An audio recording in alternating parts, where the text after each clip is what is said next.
Hello दोस्तों, welcome to my channel. आज हम देखेंगे 11th क्लास एनसीईआरटी ज्योग्राफी।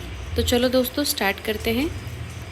तो ये खंड 1 है, प्रस्तावना है, स्थिति, विश्व में भारत का स्थान एवं आंतरिक संबंध। ठीक है, तो देखो पहला अध्याय क्या है, भारत की स्थिति। ठीक है, तो देखते हैं। अभी इसमें सिर्फ हाईलाइट पॉइंट जो किए मैंने तो वो देखेंगे ठीक से, क्योंकि बाकी जो है वो सब चीज़ें इम्पॉर्टेंट नहीं है। ठीक है, तो भारत की मुख्य भूमि जो है, ठीक है, भारत की मुख्य भूमि जो है वो उत्तर में कश्मीर से लेकर दक्षिण में कन्याकुमारी तक फैली हुई है और पूर्व में अरुणाचल प्रदेश से लेकर पश्चिम में गुजरात तक फैली है। भारत का सीमांतर्गत क्षेत्र जो है वो आगे समुद्र की ओर मतलब 12 समुद्री मील की दूरी पर है। ठीक है, मतलब भारत का सीमा क्षेत्र जो दिया है भारत को, ठीक है, तो हम लोग समुद्र तट से देखें तो वो कितना है, वो टोटल कितना है, 12 समुद्री मील दूर है। ठीक है, कितना है, 12 समुद्री मील दूर है, मतलब लगभग 21.9 किलोमीटर।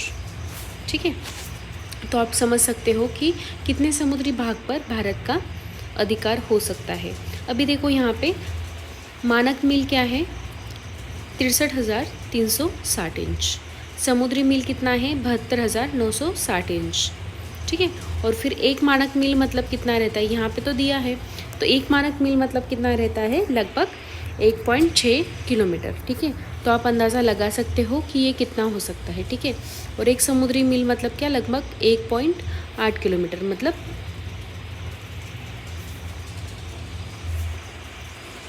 ठीक है।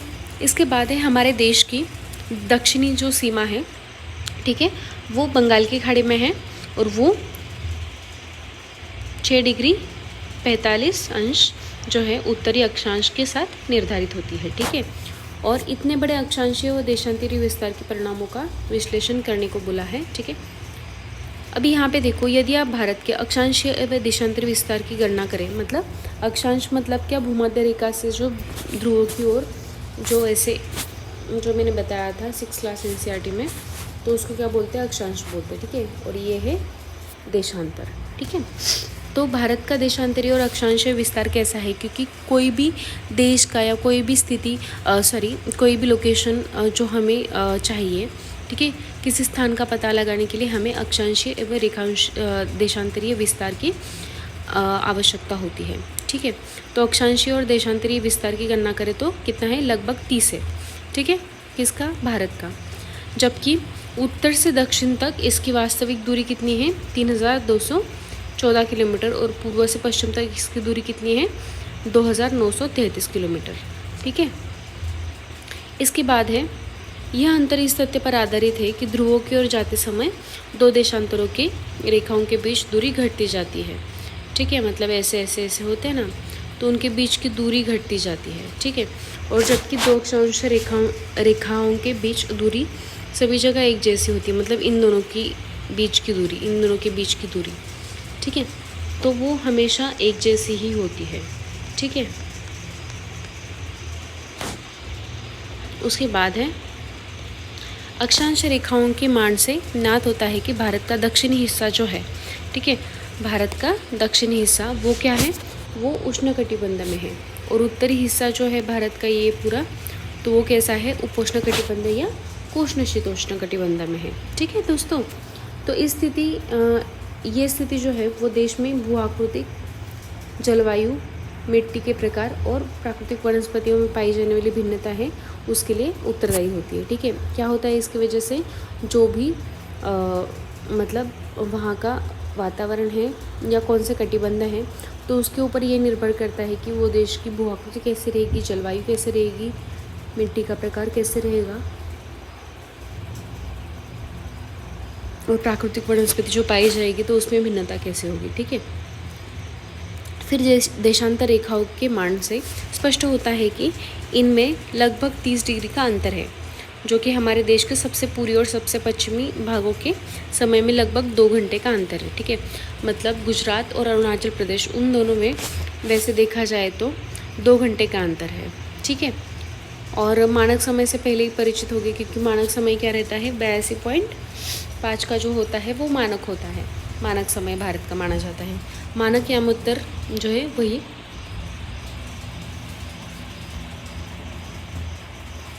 यहाँ पे देखो दिया है, विश्व के देशों में आपसी समझ के तहत मानक यामोत्तर को 7.30 डिग्री देशांतर के गुणक पर चुना जाता है, ठीक है। और यही कारण क्या है कि 82.30 पूर्व यामोत्तर को भारत का मानक यामोत्तर बोला गया है, ठीक है।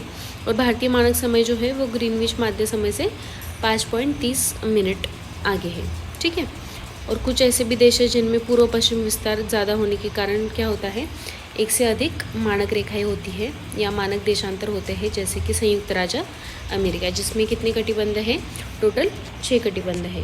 कितने हैं, टोटल 6 कटिबंध है यूएसए में।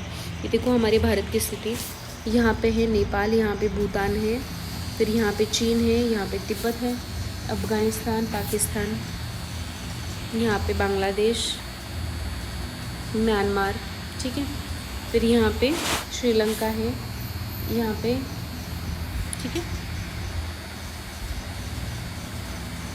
ये देखो पूर्वी जगत में भारत की स्थिति, ये सब है, ठीक है। फिर है भारत का क्षेत्रफल कितना है। भारत का क्षेत्रफल 32.8 लाख वर्ग किलोमीटर है, और जो विश्व के स्थलीय धरातल जो है पूरा, जो सपोज 100% होगा तो उसका कितना है, 32.8 लाख वर्ग किलोमीटर जो है, मतलब टोटल 2.4% फ्रॉम 100%, ठीक है। तो वो क्या है, भारत का क्षेत्रफल है, ठीक है। और क्षेत्रफल के बारे में देखा जाए तो भारत विश्व का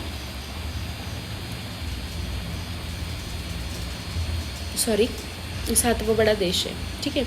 इसका आकार कैसा है, तो देखो उत्तर में क्या है, उत्तर में पर्वत, गंगा, ब्रह्मपुत्र नदी, ये सब नदियाँ हैं, ठीक है। फिर उत्तर पूर्वी और दक्षिणी भारत में क्या है, वनाच्छादित पहाड़ियाँ हैं। उत्तर पूर्वी मतलब जो भी नॉर्थ ईस्टर्न पार्ट है हमारी कंट्री का वो, और दक्षिण भारत जो है वो वनाच्छादित पहाड़ियों से भरा हुआ है। और मरुस्थली में रेत के विस्तृत फैलाव है, जैसे कि राजस्थान में। और फिर उत्तर में हिमालय पर्वत है। फिर उत्तर पश्चिम में क्या है, हिंदू कुश है, यहाँ पे ऐसा उत्तर पश्चिम में। और सुलेमान श्रेणी है। फिर उत्तर पूर्व में पूर्वांचल पहाड़ियाँ, ठीक है, मतलब नॉर्थ ईस्टर्न में। तथा दक्षिण में क्या है, विशाल हिंद महासागर से सीमांकित एक बृहद भौगोलिक क्षेत्र जो है वो, उसको इन सभी को मिला के क्या बोला जाता है, भारतीय उपमहाद्वीप बोला जाता है, ठीक है। इसमें क्या क्या आता है, भारतीय उपमहाद्वीप में पाकिस्तान आता है, नेपाल, भूटान, बांग्लादेश और भारत आते हैं, ठीक है। और भूतकाल में क्या है, हिमालय अपनी अन्य श्रेणियों के साथ एक मजबूत भौतिक अवरोधक की भूमिका निभा रहा है, ठीक है।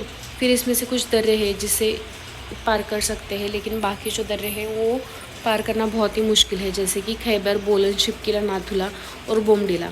ऐसे कुछ पहाड़ी दर्रे हैं जिनको पार करना मुश्किल था पहले, ठीक है। और हिमालय पर्वत ने भारतीय उपमहाद्वीप को भी एक अद्वितीय क्षेत्रीय पहचान प्राप्त की है, ठीक है। फिर एक है भारत का प्रायद्वीपीय भाग जो है वो हिंद महासागर की ओर क्या हुआ है, उभरा हुआ है। और भारत की संपूर्ण तटरेखा जो है वो द्वीप समूहों के सहित, ठीक है, द्वीप समूहों के सहित वो कितनी है, 7517 द्वीप समूहों के सहित, मतलब अंडमान और निकोबार को मिलाकर जो है वो।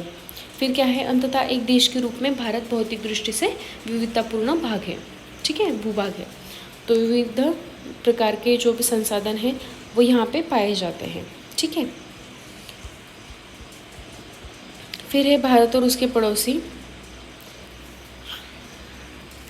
एशिया महाद्वीप के दक्षिण मध्य भाग में ये भारत स्थित है। फिर बंगाल की खाड़ी और अरब सागर के रूप में इसकी विस्तृत 2 भुजाएं हैं, ठीक है, जो हिंद महासागर के साथ सीमा बनाती है। फिर प्रायद्वीपीय भारत की इस सामुद्रिक स्थिति की वजह से क्या हुआ है, भारत समुद्री वायुमार्गों द्वारा अपने पड़ोसी क्षेत्र से अच्छे से जुड़ा हुआ है। और श्रीलंका और मालदीव जो है, ठीक है, तो वो हिंद महासागर में स्थित 2 द्वीपीय देश है जो भारत के पड़ोसी है, ठीक है। और भारत जो है वो और श्रीलंका, तो वहाँ पे मन्नार की खाड़ी और पाक जल संधि है, जिससे श्रीलंका और भारत एक दूसरे से जुड़े हुए हैं, ठीक है। दोस्तों इसी के साथ पहला चैप्टर 11वीं क्लास एनसीईआरटी का ख़त्म होता है। तो नेक्स्ट चैप्टर जो सेकेंड चैप्टर है उसके लिए नेक्स्ट वीडियो में देखेंगे हम, ठीक है। दोस्तों प्लीज़ इसके नोट्स बना लीजिएगा ताकि आपको परेशानी ना हो। प्लीज़ मेरे चैनल को सब्सक्राइब कीजिए और वीडियोज़ अपने